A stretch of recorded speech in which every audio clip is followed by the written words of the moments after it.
జనవరి 26 గణతంత్ర భారతం పుట్టినరోజు. దేశానికి స్వేచ్ఛ రావడం ఒక చరిత్ర, ఆ స్వేచ్ఛకి దిశ రావడం ఒక బాధ్యత. ఆగస్టు 15 మనల్ని బ్రిటిష్ పాలన నుంచి విడిపించింది. కానీ జనవరి 26 మనల్ని నిజమైన భారతీయుల్ని చేసింది. అసలు జనవరి 26నే ఎందుకు రిపబ్లిక్ డే? ఆ రోజు వెనుక ఉన్న త్యాగం ఏంటి? రాజ్యాంగం ఎలా పుట్టింది? ఈ కథ పుస్తకాల్లో కన్నా లోతైనది. 1947 ఆగస్టు 15 దేశమంతా సంబరాలు, విధుల్లో జెండాలు, కళ్ళల్లో ఆనందం. కానీ ఒక నిజం దాచిపెట్టబడింది. అప్పటికి భారతదేశానికి తన సొంత రాజ్యాంగం లేదు. బ్రిటిష్ వాళ్ళు తయారు చేసిన గవర్నమెంట్ ఆఫ్ ఇండియా యాక్ట్ 1935 అదే మన దేశాన్ని పాలించింది. మనమే స్వతంత్రులం, కానీ మన మీద పాలించే చట్టం మనది కాదు. ఇది సంపూర్ణ స్వాతంత్రమా? ఇప్పుడు మనం వెనక్కి వెళ్దాం. 1930 జనవరి 26 భారత జాతీయ కాంగ్రెస్ ఒక సంచలన నిర్ణయం తీసుకుంది. భారతదేశం ఇక సంపూర్ణ స్వాతంత్రం కోరుతుంది. దీనినే పూర్ణ స్వరాజ్యం అన్నారు. అది మాట కాదు, అది పోరాటానికి ఒక నాంది. ఆ రోజు నుంచి జైళ్లు నిండాయి, లాఠీలు ఎగిరాయి, రక్తాలు కారాయి. కానీ భయం తగ్గింది, ధైర్యం పెరిగింది. ఎన్నో లక్షల మంది బలిదానాల తర్వాత 1947లో స్వాతంత్రం వచ్చింది. కానీ మన పెద్దలకు తెలుసు, దేశం స్వేచ్ఛగా ఉండాలంటే చట్టం ప్రజల చేతుల్లో ఉండాలి. అందుకే రాజ్యాంగ సభను ఏర్పాటు చేశారు.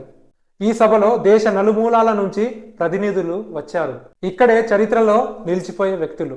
డాక్టర్ బిఆర్ అంబేద్కర్, రాజ్యాంగ ముసాయిదీ కమిటీ చైర్మన్, సమానత్వానికి స్వరం. డాక్టర్ రాజేంద్ర ప్రసాద్, రాజ్యాంగ సభ అధ్యక్షుడు, సహనం, సమతుల్యత. జవహర్ లాల్ నెహ్రూ, ప్రజాస్వామ్య ఆలోచనలకు బలం. సర్దార్ వల్లభాయ్ పటేల్, దేశ ఐక్యతకు పునాది. మౌలానా అబుల్ కలాం ఆజాద్, అల్లాడి కృష్ణస్వామి అయ్యర్, కేఎం మున్సి, ఇలా ఎంతోమంది మేధావులు. వీళ్ళందరి కల ఒకే ఒకటి, భవిష్యత్తు భారతం. 2 సంవత్సరాలు, 11 నెలలు, 18 రోజులు, రాత్రింబవళ్ళు, చర్చలు, వాదనలు, సవరణలు. చివరికి 1949 నవంబర్ 26న భారత రాజ్యాంగం అధికారికంగా ఆమోదం పొందింది. కానీ వెంటనే అమలు చేయలేదు. ఎందుకంటే ఒక ప్రత్యేక రోజు కావాలి. ఆ పెద్దలు ఒక తేదీని గుర్తు చేసుకున్నారు.